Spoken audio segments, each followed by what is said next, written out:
Well, hello everybody. I know I haven't talked to you in a few weeks, technically.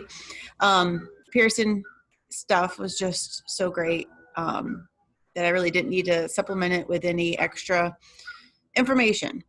However, I know some people had trouble with last week's or this week's stuff. And so I wanted to make sure I go over it. To be honest, I am just going to give you credit for turning in it completed, the vocab for 2.7. And it's going to be your job to watch this video and correct your answers so that you do well on the final notebook quiz. So this is the last week in my mind for seniors, the last assignment with the presidential piece. Seniors, you automatically have a grade for that that we have this week, which is the only thing that's new besides taking the notebook quiz. So easy week here. And seniors, I'm just asking you to take the notebook quiz because it finishes up with these 6 landmark cases. So I miss you guys, and I hope you're being safe. I'm very proud that you're staying, in with your assignments. I haven't had to go after too many parents and kind of follow up with you. I am outside because it's gorgeous outside today. And there's a plane going overhead. I don't know if you can hear that. However, so looking into the 6 landmark cases, one key word that you absolutely need to know, which was from the week prior from National Judiciary, is precedent. Now, the definition, textbook definition is the court decision that stands as an example to be followed in future similar cases, as what you guys did in your 1.7 vocab. Now, some of you had some issues with your examples for precedent here. So I want to start with the key thing that you would need to remember about Marbury versus Madison. You don't really need to know about the facts of the case and things like that. However, if we take a look at the Pearson activity with the Supreme Court cases, you have Marbury versus Madison. And right here, it tells you the key facts of the case, in case you missed that. However, the key thing that you need to remember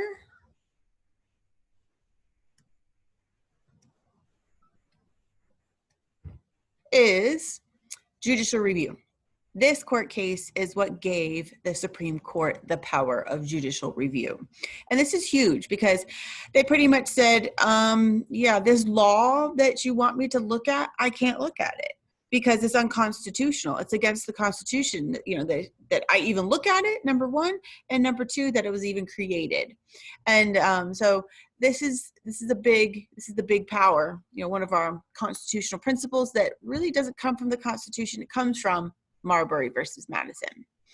And then, for another example, we have so many precedents in our life. One that I liked that is a really good example is people say that George Washington set a precedent of a president serving 2 terms. Now, with the 22nd Amendment later on down the road, we actually make it official that only presidents can serve 2 terms. However, Washington did serve, kind of set that precedent that that's kind of the norm. People wanted him to run a 3rd time, and he's like, no, and, passed the torch on. And overall, except for Mr. Roosevelt, people only did serve 2 or less terms in that matter. And I always like the other precedent that you might have in your life, especially for anyone that has siblings and you have older siblings. They might have set precedents based on their behavior. Like if they were an unruly child, teenager, and didn't make curfew, you might have gotten the precedent set on you of these strict guidelines, which you might think is unfair, but it's because of your older siblings setting that precedent. That's what precedent is. So let's take a look at some of the other court cases. Let me take my picture away here.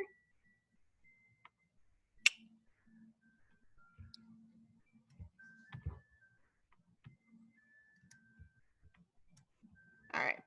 So the next court case that we're going to look at is Plessy versus Ferguson. And from this activity that we did with the timeline, that shows you the facts of the case. essentially.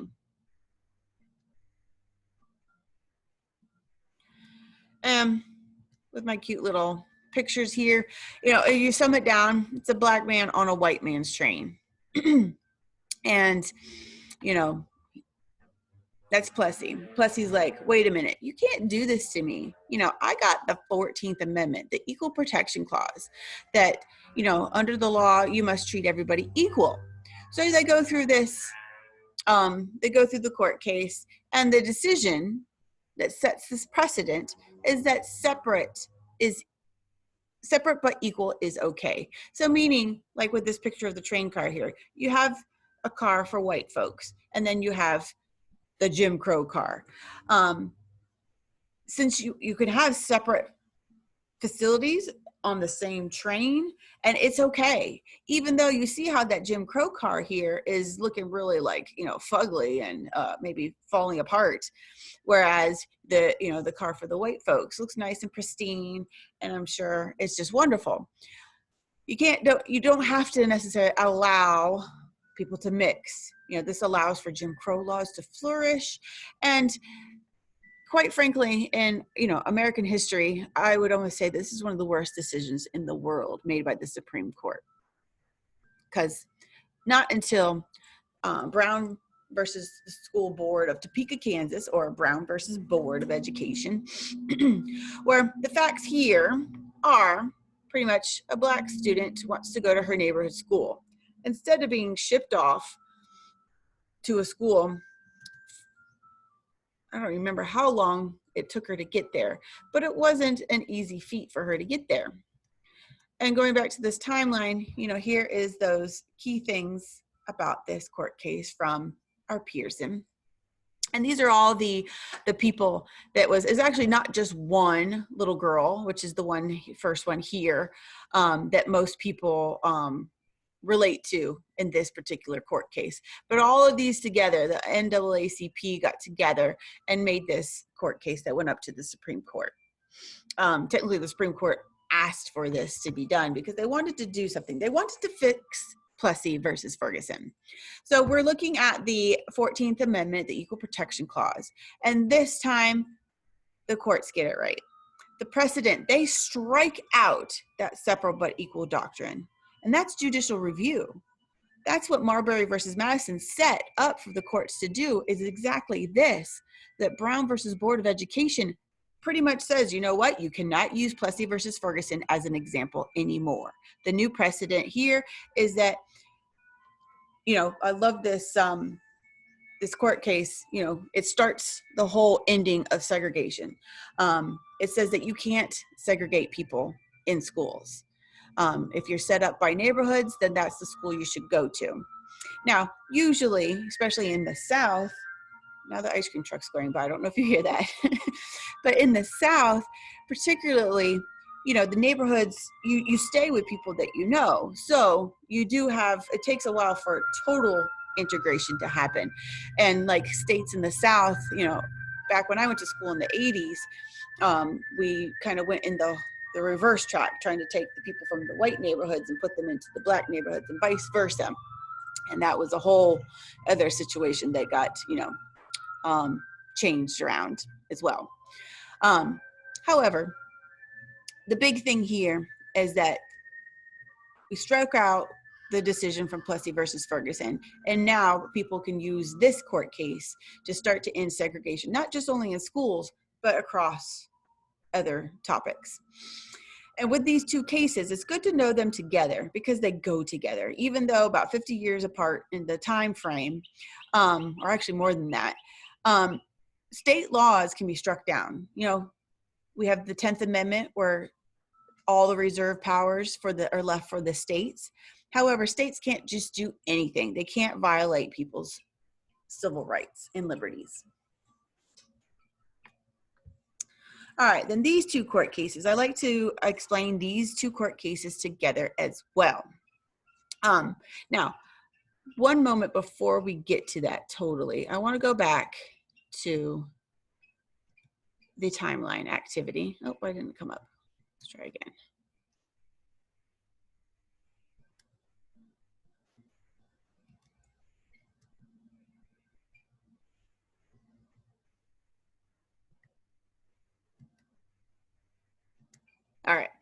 with this timeline activity, you didn't have to look at Launcher versus, I don't even know how I'm saying it, but you didn't have to look at these other court cases. But I wanted to move on to the multiple choice because you're going to see these on your notebook quiz. What do these, Plessy versus Ferguson and Brown versus Board of Education with this other one, what do they have in common? Even if you didn't look at the other two cases, you know what Brown and Plessy have done. So when you look at these here, check our answer, boom. Its opinions in later years shifted and a different point of view. So you have, if we go back to the timeline, you see that Plessy is 1896, Brown is 1954, so a little bit over 50 years. Then we have Launcher versus New York is 1905 to 1941. Each of these pretty much strike out the previous court case because you have a new opinion. Because as our society evolves, we decide what's right and what's wrong, as a society essentially, and we see, oops, a new one. We see that, changes need to be done in society. And that's what the Supreme Court is there for, to kind of right the wrongs as our times are changing. So based on this timeline, how are the types of key issues addressed in the United States Supreme Court changed over time?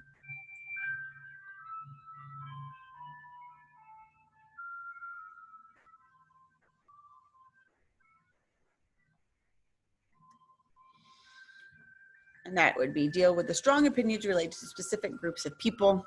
With the Brown versus Board of Education, that was the NAACP there. And then we answered this question already. And then last thing, I think I did have you put this down in your notes. How might each Supreme Court's judge's view of judiciary's responsibilities affect the court's decision?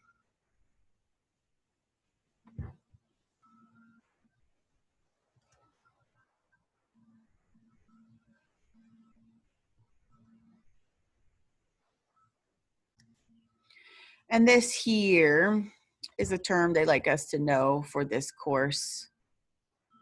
Where's my check my answers so we see that I'm right? Looking at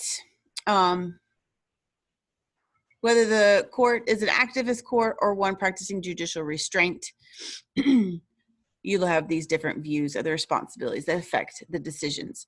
And pretty much what these words mean, if you're an activist, you're out there to change. Like those that were in the Brown versus Board of Education, they wanted that court case. They pretty much put that court case together to be able to decide upon it. And they did it with a unanimous decision, which these judges were activist judges.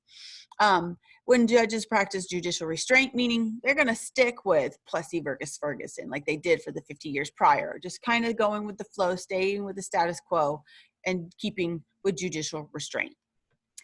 And there's the timeline activity that we had. So going back to my PowerPoint, and we'll go over the rights of the accused here. Well, let's go back to the Pearson activities with the steps of justice. So you had the little matching activity that you did, then some of our multiple choice questions that lead us into the next two court cases. Why does an accused person have the rights under the Constitution? Well, when you look at these, hopefully you know a person is innocent until proven guilty.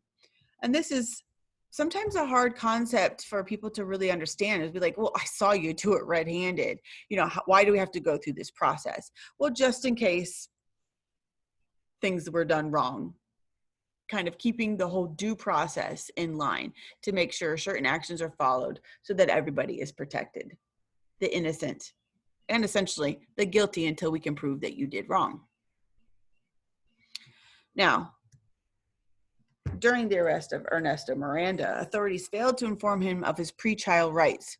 Now commonly called Miranda rights, the police must inform an accused person of his or her. We'll come back to that one. So, in Miranda versus Arizona and Gideon versus Wainwright, the facts of the case are not necessarily so important.